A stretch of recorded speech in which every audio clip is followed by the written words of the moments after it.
آج اس صورتحال کے اندر ایک مسلمان وہ کیسا مسلمان ہو سکتا ہے کہ جس کو کشمیر میں بہتا ہوا خون نظر نہ آئے اور حریت پسند لوگوں کے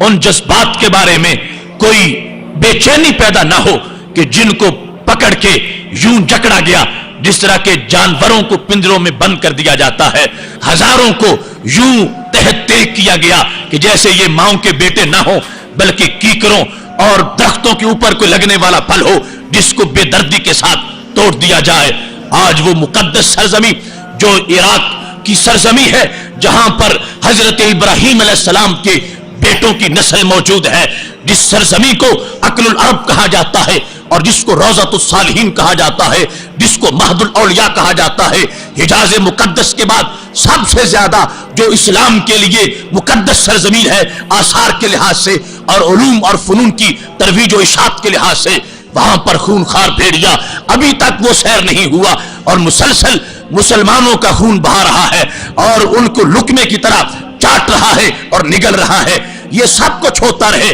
اور کشمیر اور چناروں کے دیش میں خون بہتا رہے اور ہمیں اس کا احساس ہی نہ ہو، یہ ممکن نہیں۔ جو مومن ہے ضرور تڑپتا ہے، اس کے دل سے آہیں نکلتی ہے، وہ ضرور سوچتا ہے، اگر کر سکتا ہے تو زور بازو سے بھی کرتا ہے، اگر کر سکتا ہے تو کلمہ حق بلند کرتا ہے، ورنہ دل میں بے چینی تو محسوس ضرور کرتا ہے۔ اس واسطے مسلمان ہونے کی نصاب کی یہ آخری شرط ہے اس بے چینی کو محسوس کرنا، اور ہمارے نبی علیہ السلام نے تو یہ فرما دیا تھا من لم یہتم بامور المسلمین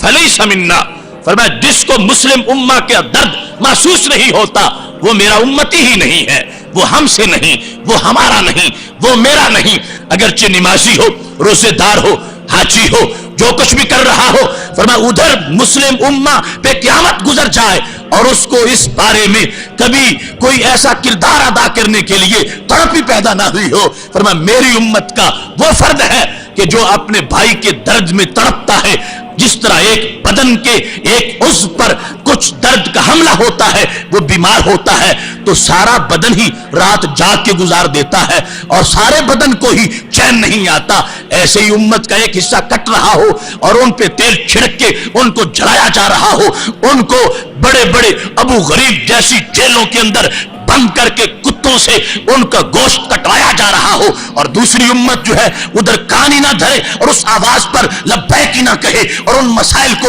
اپنا موضوع سخن ہی نہ بنائے اور ان کو ایک تاکہ نسیاں کا خط بنا کے چھوڑ دے۔ نہیں نہیں، ایسا ہرگز مسلم امہ سے نہیں ہو سکتا۔ ایمان کی حرارت نام اس کا ہے کہ جس وقت ایک جگہ پر کوئی ایسا مسئلہ پیدا ہوتا ہے تمام امت مسلمہ اس درد کو محسوس کرتی ہے اور محسوس کرنے کے ساتھ اس حالت کو بدلنے کے لیے اپنا کردار ادا کرنے کی پلاننگ کر لیتی ہے۔ حضرت ثوبان رضی اللہ تعالیٰ عنہ روایت کرتے ہیں ابو داؤد شریف میں اور بہقی کی دلائل النبوہ میں یہ حدیث شریف موجود ہے کہ رسول اکرم صلی اللہ علیہ وسلم نے فرمایا تھا یوشک الامم ان تداعى علیکم کما تداعى الاکل الى قصعتها، فرمایا وہ وقت آ رہا ہے اور جلد آ جائے گا کہ جب سارا کفر متحد ہو جائے گا، ساری کفر کی طاقتیں یکجا ہو جائیں گی، ان تداعى علیکم، اور وہ سارے مل کر ایک دوسرے کو تمہارے بارے میں یوں بلائیں گے جس طرح تداعى الاکل الى قصعتها، پلیٹ ایک ہو اور کھانے والے بہت سے ہوں اور آپس میں ان کا اتفاق بھی ہو تو سارے وہ ایک ہی پلیٹ کی طرف سب کو بلا رہے ہوتے ہیں۔ تو فرمایا ایسی صورتحال امت کے اندر ایک وقت پیدا ہو جائے گی کہ تمام مل کر امت کو مٹانے کے درپے ہو جائیں گے، اور اتنی دلچسپی ہوگی اور اتنی بھوک ہوگی ان کو